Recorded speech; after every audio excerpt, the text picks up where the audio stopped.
When I started working 7 years ago, the wages are quite good, but I have not had a wage increase in 7 years or 5 years it was. National minimum wage has gone up from 6.31 to 6.50 per hour, which we are both getting now. But that's the change we can't really feel. Michał still need to work such a long hours and days just to bring enough money for our life. There's a lot of talk about doing the right thing by working families, but so many people are struggling on low incomes to provide themselves with a basic standard of living. I mean, it's kind of depressing. I mean, when you look at your outgoings and you're like, where can I pull a little bit back? I mean, do I starve the kids this month, or is there some way I could save a little bit?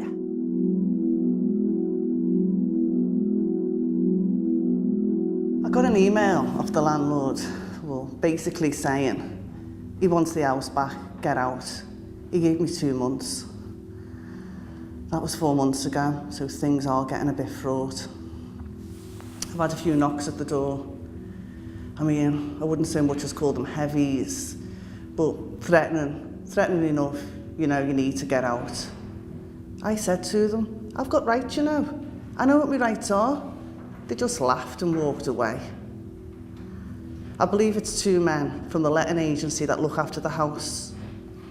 And quite frankly, the gangsters, they only deal in cash. So you put £550 in an envelope and you take it to the front of the shop. And if you're so much as 2 days late, you get a call. Where are you? If you're not here by the end of the week, you'll be looking for a new house. Liverpool City Council overpaid me twice. It was their mistake. Once in August 2013 and once in October 2013. So basically where my landlord would normally be getting £103 a week, he was only getting 74.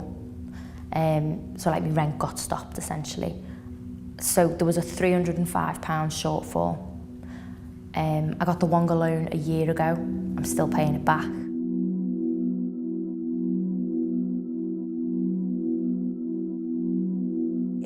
It's like, where do you start? Where can you possibly tackle that sort of thing? I mean, the government, I don't know what world they're living in.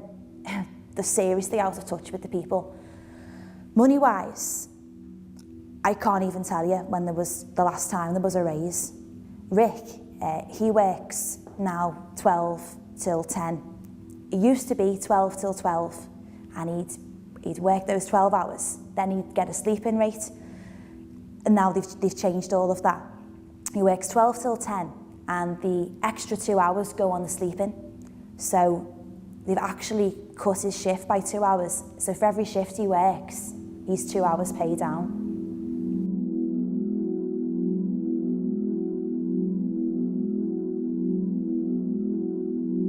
Well, we see each other now on a Monday and a Tuesday. Then Wednesday, Thursday, Friday, Saturday nights we spend together.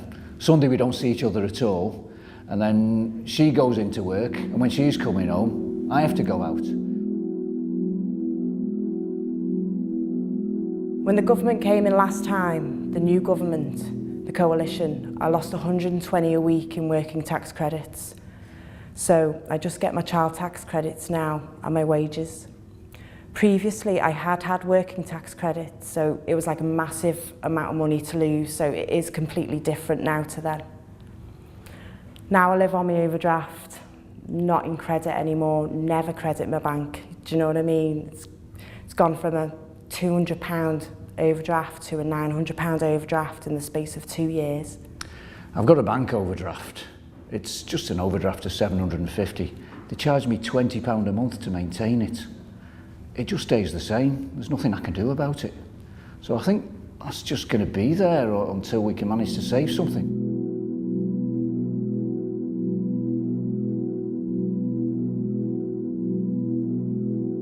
But you get to hear a lot of They should go back home. We should close our border. I'd like to challenge those attitudes because a lot of them are ignorant. I keep feeling that way. Look at me, I'm foreign, and but I don't ask people for money. I'm just trying to sort our life, especially now when the government is blowing everything up about immigrants.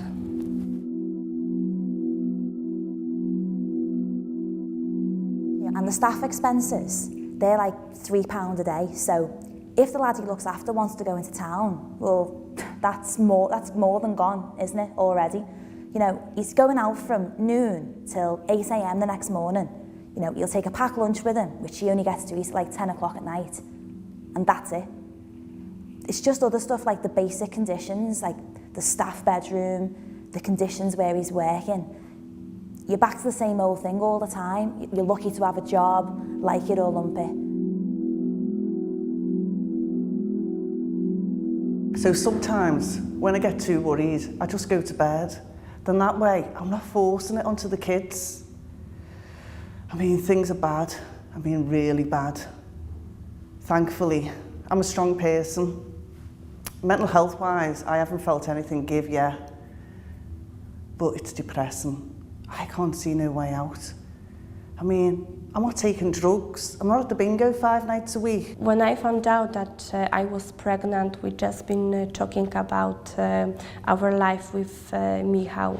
And the first thing that hit me was, it wasn't, whoa, I'm pregnant, like I was with our first child, Lydia.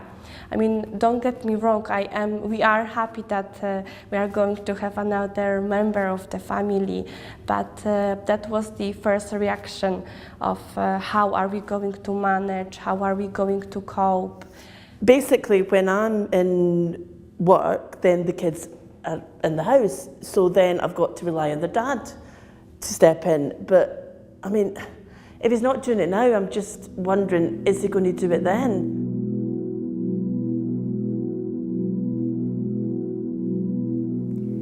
Rick hasn't heard from his friend for a while, and he's like, I'm sure he's pissed off with me or something. But the thing is, like, you know, every time he was ringing him, he was like, oh, come out for a drink, come for a drink. And now, you know, Rick says to me, you know, he doesn't even phone me anymore. But it's the same with me. It's like, you know, I haven't been out for months, literally months. But it's like, you know, people are going to me, you're being really antisocial, come on. And I'm like, oh, you know, I'm not in the mood or whatever, but you don't want to turn around constantly and be like, I'm skint. You know, it's embarrassing because you've got to admit that you can't afford to do the things that everyone else can. Clothes shopping. Can't remember the last time I went clothes shopping. My hair done. I haven't had my hair done in forever. I mean, it's hard because the baby gets everything. What she needs, she gets.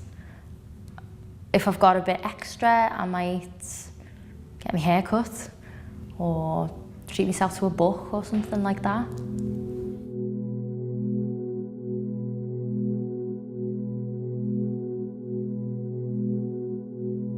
I mean, even though things have changed, I'm still only just getting by now.